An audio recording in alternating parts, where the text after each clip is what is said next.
खुदावंद आपके साथ हो। अंजील मुकद्दस बामुताबिक मुकद्दस मत्ती।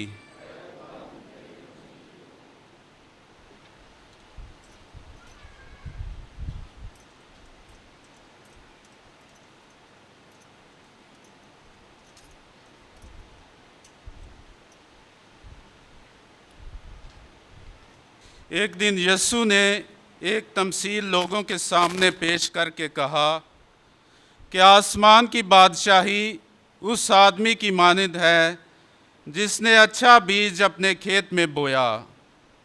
लेकिन जब लोग सो गए तो उसका दुश्मन आया और गेहूं में ज़ुबान बोकर चला गया। जिस वक्त पत्ते लगे और बालें निकली तब ज़ुबान भी ज़ाहिर हुआ। तो घर के मालिक के ग़ुलामों ने आकर उससे कहा, ऐ साहिब, क्या तूने अपने खेत में अच्छा बीज ना बोया था? फिर ज़ुबान कहाँ से आ गया? उसने उनसे कहा, किसी दुश्मन ने ये किया है। तब ग़ुलामों ने उससे कहा कि क्या तू चाहता है कि हम जाकर उसे जमा करें? मगर उसने कहा, नहीं, ऐसा ना हो कि जब तुम ज़ुबान को जमा करो तो उसके साथ गेहूं को भी उखाड़ लो। कटाई के दिन तक दोनों को इकट्ठा बढ़ने दो कि मैं कटाई के वक्त काटने वालों से कह दूंगा कि पहले ज़ुबान जमा कर लो और जलाने के वास्ते उसके गट्ठे बांध लो, मगर गेहूं मेरे खत्ते में जमा कर दो। उसने एक और तमसील उसके सामने पेश करके कहा कि आसमान की बादशाही राई के दाने की मानिंद है जिसे किसी आदमी ने लेकर अपने खेत में बो दिया। वो सब बीजों से छोटा तो है, लेकिन जब बढ़ जाता है तो सब तरकारियों से बड़ा और ऐसा पौधा हो जाता है कि आसमान के परिंदे आकर उसकी डालियों पर बसेरा करते हैं। उसने एक और तमसील उनको सुनाई कि आसमान की बादशाही उस खमीर की मानिंद है जिसे किसी औरत ने लेकर 3 सा आटे में मिला दिया, यहाँ तक कि वो सब खमीर हो गया। ये सब बातें यीशु ने हजूम से तमसीलों में कहीं और बिला तमसील उनसे ना बोलता था, ताकि जो नबी की मार्फत कहा गया था वो पूरा हो कि मैं तमसीलों के लिए अपना मुँह खोलूँगा, मैं बनाए आलम के इसरार ज़ाहिर करूँगा। तब वो हजूम को छोड़कर घर में गया और उसके शागिर्दों ने उसके पास आकर कहा कि खेत के ज़ुबान की तमसील हमें समझा। तो उसने जवाब में कहा कि अच्छे बीज का बोने वाला इब्ने इंसान है और खेत दुनिया है, और अच्छा बीज बादशाही के फर्जंद हैं और ज़ुबान बदी के फर्जंद हैं, और वो दुश्मन जिसे उसने बोया वो शैतान है। और कटाई का वक्त दुनिया का आखिर है और काटने वाले फरिश्ते हैं। बस जिस तरह ज़ुबान जमा किया जाता और आग में जलाया जाता है, ऐसा ही दुनिया के आखिर में होगा। इब्ने इंसान अपने फरिश्तों को भेजेगा और वो सब ठोकर खिलाने वाली चीज़ों और बदकारों को उसकी बादशाही में से जमा करेंगे और उन्हें आग की भट्टी में डाल देंगे। वहाँ रोना और दांतों का पीसना होगा। तब रास्तबाज अपने बाप की बादशाही में सूरज की मानिंद चमकेंगे। जिसके कान हो वो सुन ले। अंजील मुकद्दस के वसीले से हमारी खताएं मुआफ़ की जाएं। मसीह खुदावंद में अज़ीज़ मोमिनीन, मेहरबान खुदा के शुक्रगुज़ार होते हैं ज़िंदगी और ज़िंदगी की तमाम नेमतों के लिए। आज की सुबह के लिए जब खुदा की सहकल में मौजूद हैं और साल के दौरान 16वें आम लतूरिया इतवार है, तमाम कलीसिया को खुदा की सहकल में मैं भरपूर तालियों की गूंज में खुश आमदीद कहता हूँ। आज हमारे लिए बड़ी अकीदत और मसरत की बात है। आप एक मासूम सा चेहरा देख रहे होंगे अलतार पर, और एक नौजवान बेटा भाई खुदा के हजूर इस पाक अक़दस कुर्बानी में शामिल है। इनका नाम ब्रदर अदील मार्टिन है। और कई दफ़ा मैं जब यहाँ से गैर हाज़िर होता हूँ तो मैं अपने जो कलीसिया दूसरी है, जो छोटे छोटे गांव हैं, वहाँ जाता हूँ। और इनका ताल्लुक़ गवावे के कलीसिया से है और खुदा के हजूर इस पाक अक़दस कुर्बानी में शामिल हैं। अपनी तरबियत के अयाम पूरा करके 4 साल फ्रांस में इल्म इलाहियात की तालीम हासिल करके वापस अपने वतन में आए हैं। और खुदा के हजूर अगले माह अगस्त में खुदा के हजूर इस अल्तार पर और काहिन बनेंगे। भरपूर तालियों में मैं इन्हें खुश आमदीद कहते हैं। मसीह खुदावंद में अजीज़ मोमिनीन, पोप बेनेडिक्ट 16 फरमाते हैं कि वो मोमिनीन जो इतवार की इबादत में नहीं आते वो खुदा के हजूर गुनाह करते हैं और उन्हें चाहिए कि अतराफ़ का सक्रमेंट हासिल करना चाहिए। क्यों कलीसिया बार बार ये दावत देती है कि इतवार की इबादत बहुत लाजमी है, हालात जैसे भी हों, गर्मी हो सर्दी हो। मैं भी आपके साथ हूँ, आप भी मेरे साथ हैं और हम सब के साथ खुदा है। और खुदा के नाम को जलाल देते हुए जब आज के कलाम अक़दस पर गौर करते हैं और कलाम अक़दस पर गौर करते हुए इस बात पर सोचते हैं कि किस तरह पिछले इतवार खुदा ने क्या बोया था, बीज कहाँ गिरा, कुछ राह के किनारे गिरा, कुछ चटानी जमीन पर गिरा, कुछ झाड़ियों में गिरा और कुछ अच्छी जमीन पर गिरा। और खुदा कहता है कि जो अच्छी जमीन पर गिरा कोई 100 गुना फल लाया। चलो मिलकर कहते हैं 100 गुना, 60 गुना और 30 गुना। तो जब भी कलाम को सुनते हैं वहाँ यह भी बयान किया गया है, ये कान तो रखते हैं लेकिन आंखें तो रखते हैं, देखते नहीं हैं। तो सबकी आंखें भी ठीक हैं और कान भी ठीक होने चाहिए। तो पहली तलावत हिकमत की किताब से ली गई है और वहां खुदा बार बार मौका देता है। और ये हिकमत की किताब कब्ल मसीह से 2 सदियां पहले लिखी गई, सिकंदरिया के मकाम पर लिखी गई। और उस वक्त के नौजवान जो थे इल्म हासिल करने की तरफ भाग रहे थे। जिस तरह आज के नौजवान है जो बड़े अपने तौर तरीके से जीते हैं, वहाँ के नौजवान जो थे कह रहे थे कि इल्म को हासिल करते हैं, हिकमत को हासिल करते हैं। और इसलिए उस दौरान बड़े बड़े फिलासफर पैदा हुए। और ये किताब सुलेमान के नाम से मखसूस की गई क्योंकि खुदा ने उसे हिकमत से नवाजा था। और खुदा ने उससे कहा था कि मांग, तू मुझसे क्या मांगता है? तो उसने खुदा से हिकमत मांगी। तो खुदा ने फरमाया, ना तूने सोना मांगा, ना चांदी मांगी, ना जायदाद मांगी, ना कुछ और मांगा, तुझसे ना कोई पहले हिकमत वाला आएगा और तुझसे पहले और बाद में कोई भी हिकमत वाला नहीं आएगा। और यही किताब में खुदा के हजूर ये लिखा है कि खुदावंद का खौफ किसका शुरू है? इल्म का शुरू है, हिकमत का शुरू है। और खुदा हिकमत के जरिए अपने बंदों की जिंदगियों को बदलता है। ये दुनिया के तौर तरीके बदलते रहते हैं, दुनिया आती जाती रहती है, एक ही चीज मुस्तकिम रहेगी, वो है यीशु का कलाम जो राह, हक और जिंदगी है। एक ही चीज आपकी जिंदगी में रहेगी और मेरी जिंदगी में रहेगी। और यीशु इसी कलाम के बारे में बताता है कि मैं इस दुनिया में आया कि वो जिंदगी पाए। और कौन सी जिंदगी पाए? कसरत की जिंदगी। और कसरत की जिंदगी सिर्फ और सिर्फ खुदा के कलाम से मिलती है, खुदा की आवाज से मिलती है। और मुबारक है वो जो इस कलाम पर अमल करते हैं और इस कलाम पे एक एक नुक्ते पर चलते हैं। दूसरी तिलावत में कलीसिया थोड़ी सी घबराई हुई थी, रोमियो की कलीसिया। और मुकद्दस पौलुस रसूल फरमाते हैं कि खुदा तुम्हें दुआ करना सिखाएगा, खुदा तुम्हें बताएगा और खुदा हमारी दुआओं को सुनता है।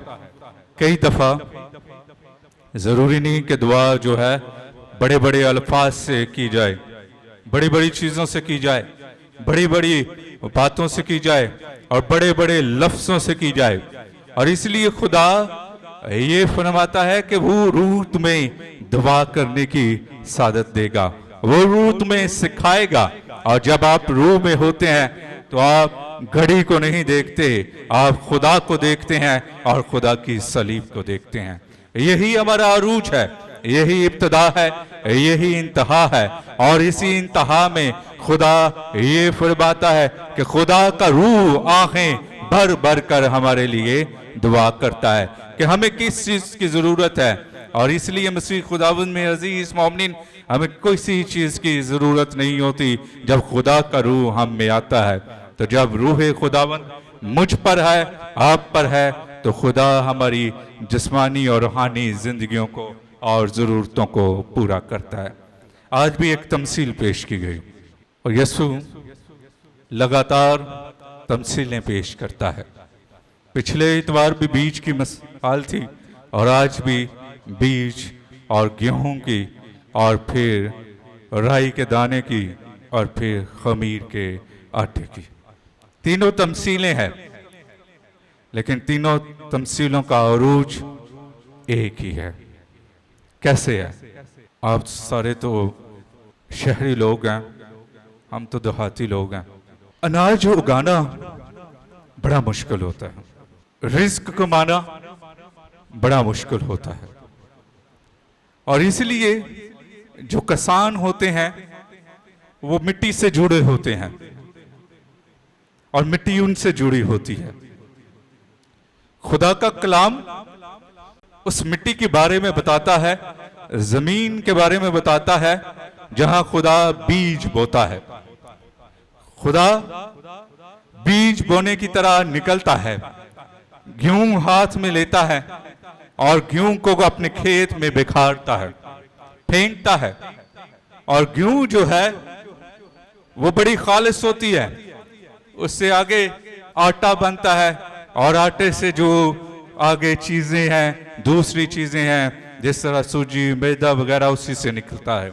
ये गेहूं जो है ये खालिस तरीन आटा है। और कई दफा आप सब जो है वो सफ़ेद आटे को पसंद करते हैं और कई दफ़ा जो देहात के रहने वाले लोग हैं वो चक्की के आटे को पसंद करते हैं।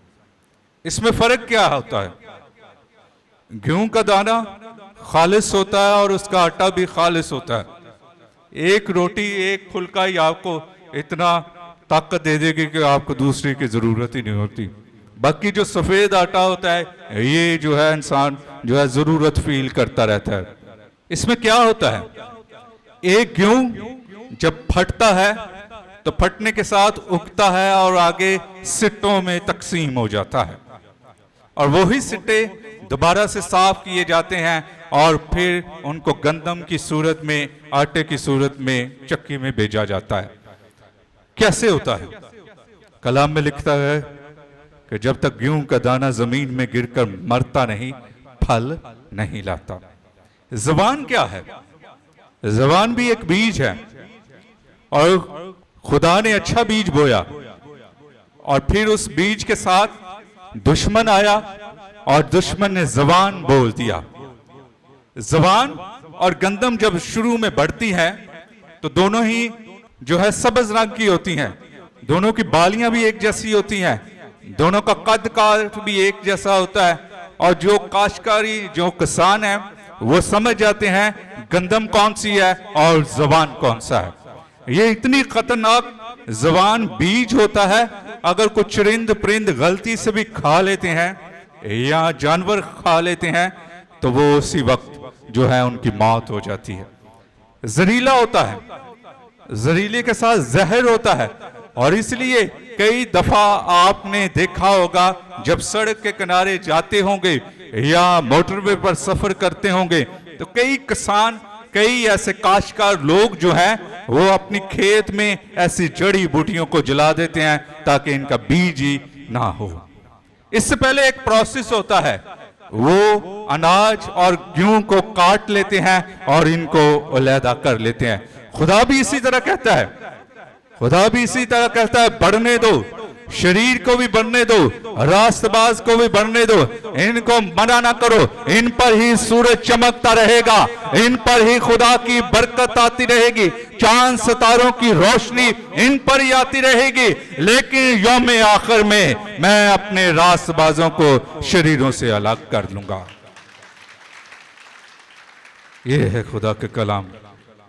अब क्या होता है, आप भी दावत दी जाती है, आपको भी बुलाया जाता है, आए खुदा के खेत में चलते हैं, आए खुदा के मस्बे के करीब जाते हैं, आए पाक पानी से आपको मसा किया जाएगा, आए खुदा के हजूर पाक कलाम को सुने, आए उससे पढ़ें, आए ज़बूर की, आए गीतों में खुदा की हम्द के लिए अपने होंठों को खोलें, आए अपने कानों से खुदा के कलाम को सुने, आए अपनी आवाज़ों से खुदा की हम्द बयान करें, आए खुदा के हजूर अपने इस मन के खेत में यीशु के पाक बदन और खून को लें, आए इसे ताज़ा दम करें।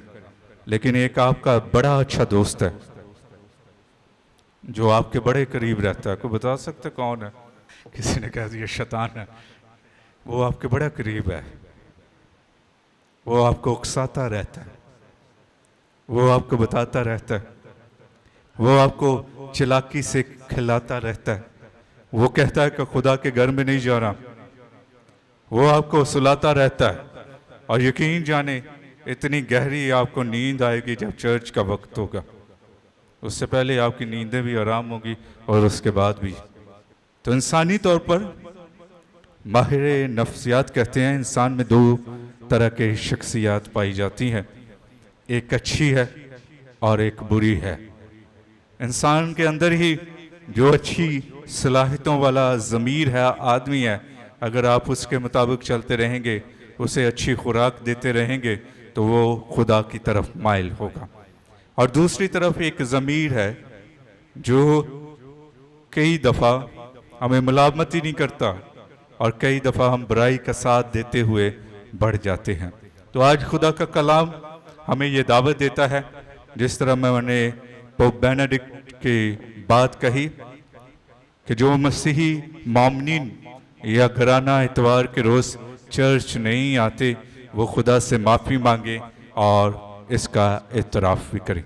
तो मसीह खुदाबंद में अजीज़ मोमिन, आप पूरा हफ्ता खुदा के हजूर दुनियावी कामों में रहते हैं, आप ज़बान में फिरते रहते हैं, आए कभी कभी इतवार को भी खुदा के हजूर खेत खलियानों में यीशु से कलाम से फैज़ याब हों, आए अपने मन की प्यास को बुझाएं और खुदा के कलाम में पढ़ें। दूसरी तमसील खुदा में यीशु मसीह फरमाते हैं राई का दाना। किस किस ने राई का दाना देखा है? दुनिया के सबसे छोटे बीजों में से है, और जैसे ही आप अपनी हथेली में रखेंगे, आपकी आवाज़ की हरकत से, आपकी सांस से ऐसे उड़ेगा, पता ही नहीं चलेगा। तो खुदा उसकी मिसाल पेश करते हैं, तमसील पेश करते हैं कि राई के दाने के मुताबिक अगर तुम्हारा ईमान हो और उस ईमान में तुम बढ़ते जाओ तो एक तनावर और एक पौधा बन जाओगे।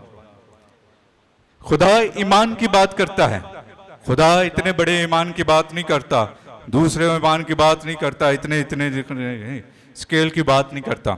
खुदा छोटे से छोटे पैमाने की बात करता है, राई के दाने के।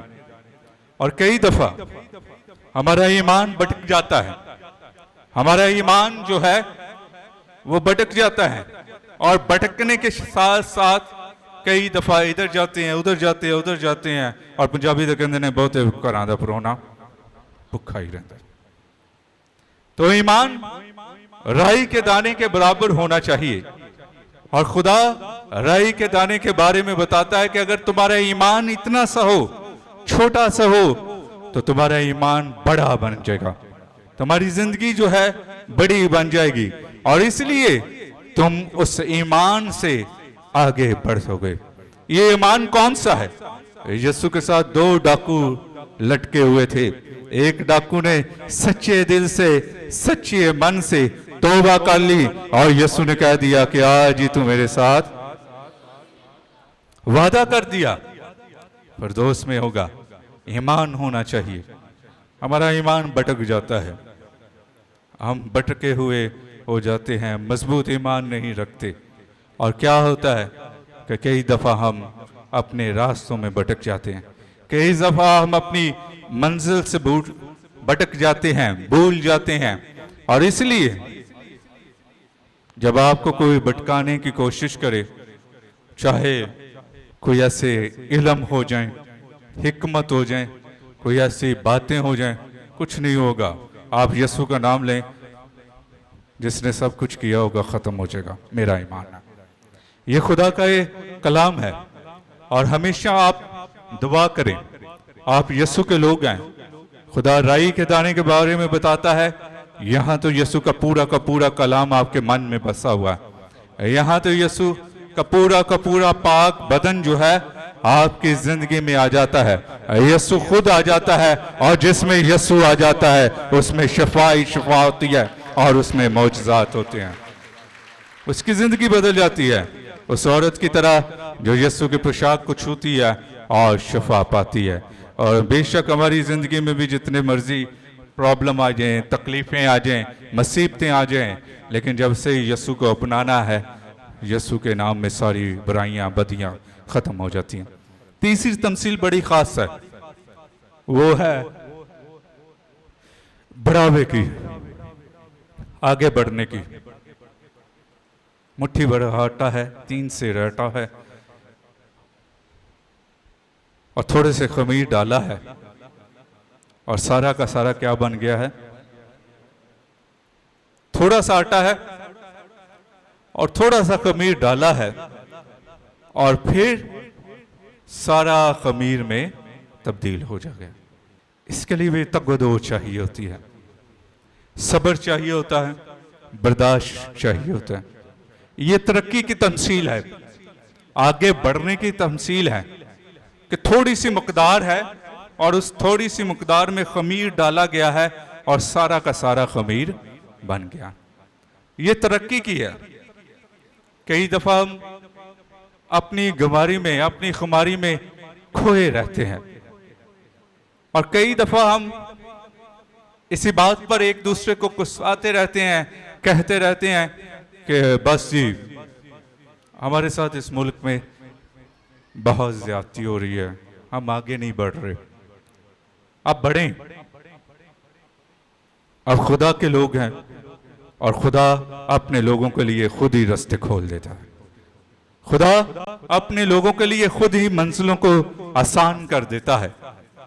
अक्सर औकात नौजवानों से मुखातिब होता हूं, आप मसीही कौम का फख्र हैं, जितने भी बेटे और बेटियां हैं। आप गैर अक़वाम में काम करते हैं और उस गैर अक़वाम में आपकी थोड़ी सी मकदार जो है वो हुस्न रखती है, वो खुदा की सलीब की ताकत रखती है। और इसीलिए जहां भी जाते हैं ये कहा करें कि मेरा ताल्लुक मसीही कौम से है, मसीही अकीदे से है और मसीही बरादरी से है। जब आप यीशु के नाम को बढ़ाएंगे, यीशु आपको बढ़ाएगा और खुदा हाथ फैलाकर आपको बचाता रहेगा। कैसे बढ़ना है? खुदा का कलाम दावत देता है। पहली दावत बीज है, बोया गया और उसमें ज़बान भी है, बदियां भी हैं, लेकिन वो बीज गेहूं का बढ़ गया। राई का दाना है, बढ़ गया। और तीसरी खमीर की भी मिसाल है। आप जब किसी भी काम के लिए जाते हैं तो खुदा के हजूर दुआ किया करें। आप गुलामी से निकलें। और मैं अपनी कौम को ये कहता रहता हूं, नौजवान बेटों और बेटियों से कहता रहता हूं, बुजुर्गों का तो वक्त गुजर गया, गुजर रहा है। आप नौकरी करके गुलामी करते हैं। अपने आप को मनवाएं, तालीम हासिल करें, आगे बढ़े, हुनर सीखें, कारोबार करें। ये तीन चीजें जब मसीही कौम में आएंगी, इल्म, हुनर, कारोबार, फिर आपके दूसरे नौकर होंगे और आप मालिक होगा। खुदा आपको मालिक बनाना चाहता है, बार बार आपको मालिक की भी तलकीद करना चाहता है। खुदा आपको मालिक बनाना चाहता है, लेकिन इसमें खुदा कहता है कि थोड़ा सा बढ़ो तो सही, थोड़ा सा कदम तो मिलाओ। अपनी जिंदगी को जाया नहीं करना चाहिए, बाहर निकलना चाहिए, सीखना चाहिए, बर्दाश्त करना चाहिए, सब्र करना चाहिए। और अगर आप इल्म हासिल करते हैं तो आप आगे बढ़ते हैं, आप अपने घराने के लिए फख्र का बायस बनते हैं। अगर आप हुनर सीखते हैं तो आप कौम में अपना नाम रोशन करते हैं, और अगर आप कारोबार करते हैं तो इस मुल्क में अपना नाम रोशन करते हैं। आज हमें जरूरत है आगे बढ़ने की, आज हमें गुलामी से निकलने की जरूरत है। मेरी दुआ है कि मेरी कौम के नौजवान बेटे और बेटियां बराए मेहरबानी करके ये फैशन, ये जितने भी आप करते हैं, ये बाद में सूट करेंगे जब आप कुछ बन जाएं, फिर हमें भी आप अच्छे लगेंगे, हमें भी आप जो हैं बहुत अच्छे लगेंगे, और हम भी आपको बड़े फख्र के साथ कहेंगे कि ये हमारे मसीही नौजवान बेटे और बेटियां। पहले कुछ बन ले, फिर कुछ जाहिर करें। खुदा आपको गुलामी की जिंदगी नहीं देना चाहता। खुदा आपको ये नहीं कहना चाहता कि आप गुलाम रहकर दूसरों की खिदमत करें। आप खुदा के नाम से मसा किए गए हैं, बाप और बेटे और रूह कुदस के। ये तसलीस का भेद आपकी जात में है। खुदा आपको मसा करना चाहता है, खुदा आपको बरकत देना चाहता है, लेकिन इससे पहले ये भी ज़रूरी है कि आपको भी अपने कदम जो है उठाने चाहिए। मेरी दुआ है कि मेरी कौम, मेरी कलीसिया, मेरे नौजवान बेटे और बेटियां हमेशा तरक्की करते जाएं और खुदा के हजूर बहुत सारा फल लाएं। मांगते मसीह खुदाबंद के वसीला से।